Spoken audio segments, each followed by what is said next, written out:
Today we are going to examine this beautiful 1964 Buick Wildcat convertible. And this is a very special Wildcat convertible because not only is it a Wildcat, which is pretty sweet in and of itself, but this is an ultra-rare four-speed car. That's right, I said factory four-speed.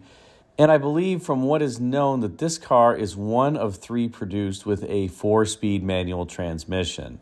It's so rare, in fact, that the brochure just lists the Super Turbine 400 transmission is coming with the Wildcat. So my guess is that this was just a special ordered vehicle, and I think it's the only one known that's left in existence. But before we look under hood and at the three pedals on the inside of the car, let's talk a little bit about the exterior and the Wildcat itself. As I mentioned, this is a 1964 Wildcat. 1964 was the second year for the Wildcat as its own series versus just being a sub-series of the Invicta. And the Wildcat would continue through to 1970. So it was a relatively short-lived Buick nameplate. There was another even shorter-lived Buick nameplate, the Buick Centurion, that only existed for several model years in the 1970s, beginning with 1971. But the Wildcat was also relatively rare. Now, in 1964, this would be the last year of the 1961 to 64 full-size General Motors cars before they would be redesigned for the 1965 model year. And this particular Buick, I think in a number of ways it's handsome, but it also has some things that I don't necessarily care for. But let's take a look at the styling here from the front three-quarter view. There are some very typical styling elements of the era, the so-called W front end. If you look at that from a bird's eye view or a planned view above, you can see that the fenders extend beyond the hood except for the midpoint of the hood.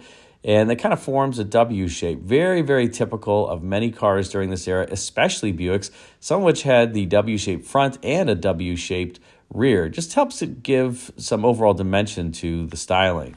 Now, for the 1964 model year, at the low end was the LeSabre, then there was the Wildcat, there was one up from that, the Electra, which was the premium size, full-size vehicle, and then the Riviera. The LeSabre and the Wildcat rode atop 123-inch wheelbase, the Electra 126-inch wheelbase. So this was basically the shorter wheelbase car, but you got the big engine in it. The LeSabre only had a 300 cubic inch two-barrel V8. The Wildcat had the big 401 cubic inch nailhead V8. There was an optional, actually two optional 425 cubic inch nailhead V8s, one with a single four-barrel and the other with a dual four-barrel. So it was really a pretty peppy car, given you had the shorter car with the big engine. And there are some things, like I said, on the styling that I like, some that I don't. I pointed out the W-shaped front end. And that kind of gradual slope to the front end of the hood as well, that would continue on Buicks all the way through 1970, before 1971 would really set a new styling direction.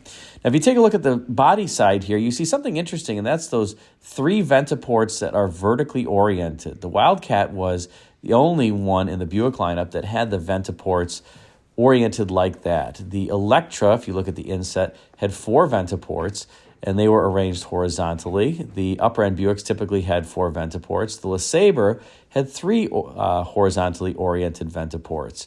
The Riviera didn't have any ventiports. So for people who say that all Buicks during this time frame had ventiports, no. The first-generation Riviera didn't have them. The second-generation Riviera didn't have them. And by and large, Rivieras just didn't have ventiports. It wasn't something that was a characteristic of the nameplate. Now, as we rotate to the rear three-quarter view, you can see some of the things I like. I do like that beautifully kind of convex, clean body side there. It doesn't even have a crease except when you get to the rear of the vehicle. And you have this very slight crease that kind of fades in and forms a little mini fin to top off the quarter panel. But aside from that one little crease that fades in partway through the quarter panel, this body side is super clean. Now imagine this car devoid of those ventiports and that lower body trim, as well as the door edge guard and the fuel filler. I actually think it would look better and pretty clean, or maybe moving that trim down on the body as opposed to where it is, but that's just kind of what I'm thinking. All this kind of doodaddery makes the body side, which is otherwise clean, look relatively busy, and I think that's unfortunate because sometimes simplicity is beautiful in and of itself, and I think that convex body side, just with that very slight crease, creating the fin on the quarter panel, is a really, really nice touch.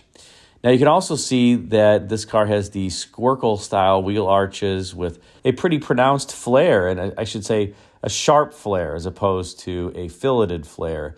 It's almost like that wheel arch is just sculpted in there very, very precisely. And I think it's a nice touch again to the body side. Now the rear end, I don't know how I feel about this. You clearly have this kind of tail panel that has the tail lights on the left and right side, and they extend into this trim piece between them, giving the rear this horizontal theme. But I almost wish those tail lights were larger and that trim piece were smaller. I think it would help accentuate the horizontal nature of the rear. Of course, you have the Wildcat lettering that you can see there spelled out in block letters on the trunk. Now, one other thing I will point out on these Wildcats is I believe this was the first use of a steel wheel that was stylized as opposed to having a wheel cover, and it was painted chrome.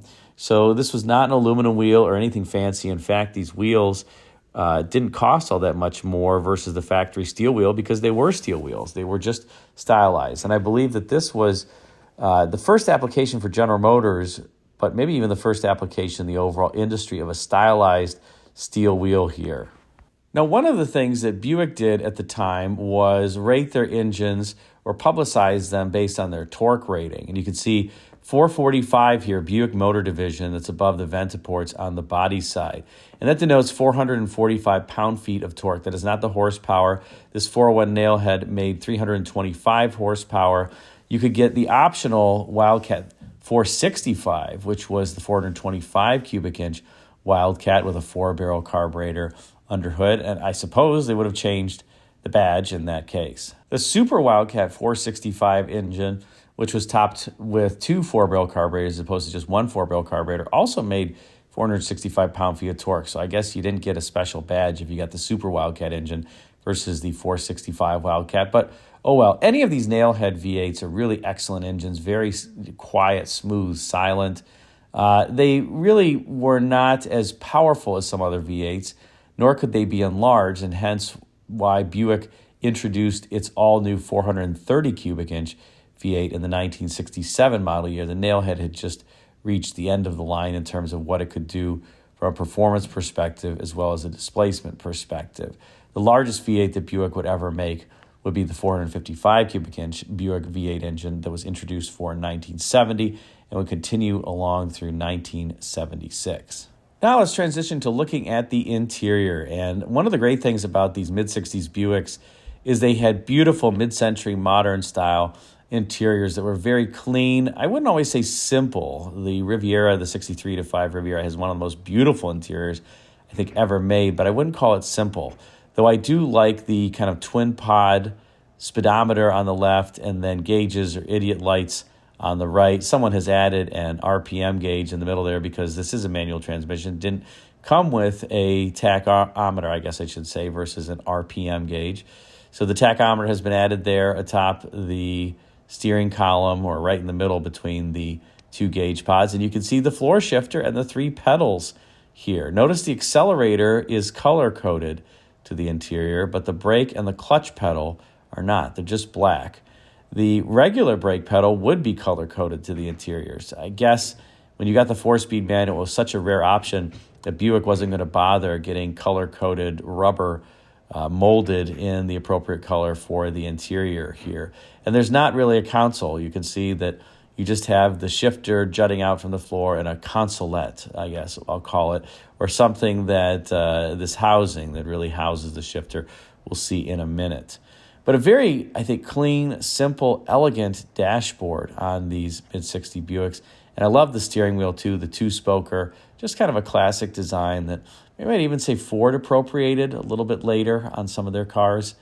Well, maybe or maybe not. You be the judge. Here's a close-up of the 3 pedals. You can see, again, what I was saying before, that the accelerator is color-coded to the interior while the brake and clutch are not. They're just black. It does look strange. Of course, you have the black floor mats in here, and then let's call it not a factory option, the Betty Boop there on the transmission tunnel.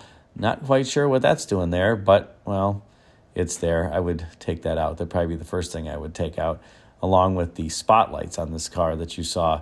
I'm not a fan of spotlights. And here is the area where the shifter comes out of the transmission tunnel on this 4-speed equipped Wildcat.